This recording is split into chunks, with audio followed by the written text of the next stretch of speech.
Set, spike, the exact remedy that put the UWL volleyball team back on track this weekend at the UW Platteville Invitational. Veterans Memorial Field is going to play host to a big game this Saturday afternoon as the Division III powerhouse Whitewater Warhawks come to town. This is going to be a struggle for UWL, though, because they have failed to hit pay dirt in the last couple of years versus daunting Warhawk defense. But hey, with a little bit of snow and a little bit of wind, the conditions may be just right or wrong for the Eagles to have a big upset against the defending three-time national champions. Last year, the Eagles baseball team completed a record-setting spring, finishing 34-11 after being defeated in the Division III Midwest Regional Final game. UWL looks to rebound this year off the success from last year, filling their roster with returning starters and incoming freshmen. UWL kicks off their 2013 season this Sunday with a doubleheader against St. Thomas in Minnesota at the Metrodome. The UWL men's basketball team got a big win tonight over UW Superior, knocking off the Yellow Jackets 83-79. Why was this win so big? It solidified UWL's spot as the number 4 seed in the upcoming WIAC tournament.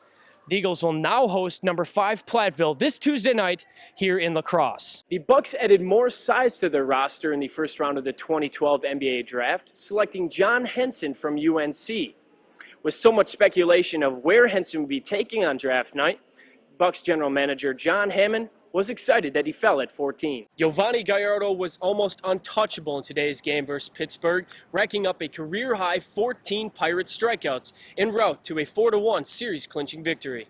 You've probably answered this question many a time, but Ryan, since you entered the league in 2007, you have been near the top of every offensive category, year in and year out. How do you remain so consistent? It was stepping out in Pink Day and Senior Day.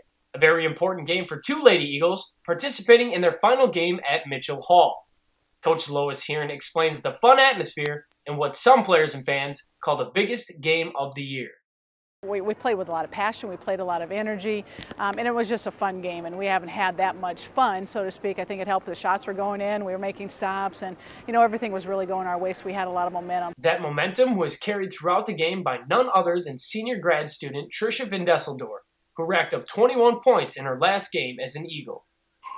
Just wanted to go out with a bang and put on a good show for the fans, and all our parents were here, and we needed a big win, and Superior's had a great season, so beating them would be awesome, and we did it. Trisha then goes on to explain her brief career at UWL. It was short, but it's been a blast. 1 year, Coach Heron and all the girls, all the freshmen, it's been awesome, and to be able to end my career here at UWL is perfect.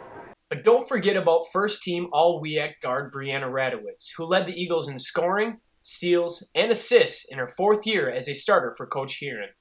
There's a lot to be said for Bree. That's given us 4 years, her loyalty, hard work, and we look at when she came here as a freshman, I didn't think she was going to be our leading scorer, 16-point, average her senior year, but boy, she took on a great leadership role this year, and we'll sincerely miss her.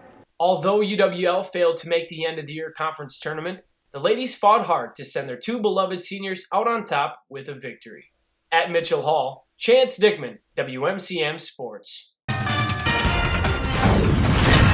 Big 12 Sports, presented by Menards. I'm Chance Dickman for Big 12 Sports. The Brewers knew they had to win at least 2 out of 3 games in Cincinnati this weekend for a realistic chance to stay in the race. Instead, they lost all 3 games. And now even more attention turns to the trade deadline on July 31st. A familiar story this afternoon in Cincinnati. Good starting pitching, not enough offense. The Brewers left the bases loaded in the first, although they did finally score in the third on this Aramis Ramirez RBI single. But Johnny Cueto kept them in check after that, and the Reds got to Mike Fiers in the bottom of the third. Wilson Valdez with an RBI single to tie the game. Then a pickoff attempt by Fiers backfired. The throw got past Corey Hart. Valdez made it all the way to third, and he scored on a sac fly.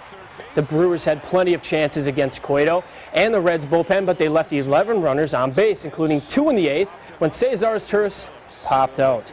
Aroldis Chapman and his 100-mile-per-hour fastball came into the 9th and got Ryan Braun swinging to finish off the Brewers. Cincinnati wins 2-1 to sweep the Crew. It's frustrating. Just trying to win. Just tired of losing, man, and it is frustrating when you don't score a lot of runs. But I think I could have been one run better today. I threw a ball away. The Brewers are now 10.5 games behind the first-place Reds and also trailed and chase the Pirates and Cardinals. They open up a 3-game series in Philadelphia tomorrow night. Brewers catcher Jonathan Lucroy finished off the first part of his injury rehab this afternoon near Appleton with the Wisconsin Timber Rattlers. Lucroy was 1 for 3 with a 2-run single today. He will continue his rehab this week with AAA Nashville. Adam Scott will probably never be in a better position to win a major championship. 4 strokes ahead with 4 holes to play. But the Australian collapsed down the stretch, handing the claret jug to Ernie Els. Tiger Woods was never a factor in the final round thanks to a triple bogey on the 6th hole when his approach shot landed in a bunker, and it took 2 tries to get the ball out. Tiger shot a 73 and tied for 3rd with Brandt Snedeker. Scott led after the 1st and 3rd rounds and was in complete control of the tournament, up 4 holes. But with this nightmare, it started. Bogeys on 15 and 16. Els was one of a handful of golfers under par in today's round. He shot a 68, slowly creeping up the leaderboard. Adam Scott bogeyed 17 to fall into a tie for the lead. Then needed this 7-footer on 18 for par, but just missed. He finished at 6 under, and Ernie Els becomes the 6th golfer to win at least 2 Masters and 2 British Open titles. I really feel for my buddy Scotty. You know, I really do. You know, I've been there before. I've blown majors before and golf tournaments before, and I just hope he doesn't take it as hard as I do. You know, very sloppy finish by me, just talking about the golf, and disappointing to finish that way. I played so well all week. I wasn't even really out of position, and I managed to get myself in some trouble and couldn't make the putts to get out of it the last 4 holes. And for the first time in the history of the Tour de France, a British cyclist has won the event. Bradley Wiggins cruised into Paris today, winning the event by more than 3 minutes over fellow Brit Christopher Froome. The first time since 1984 that 2 riders from the same country finished 1 and 2. And that's all for sports. We'll be right back.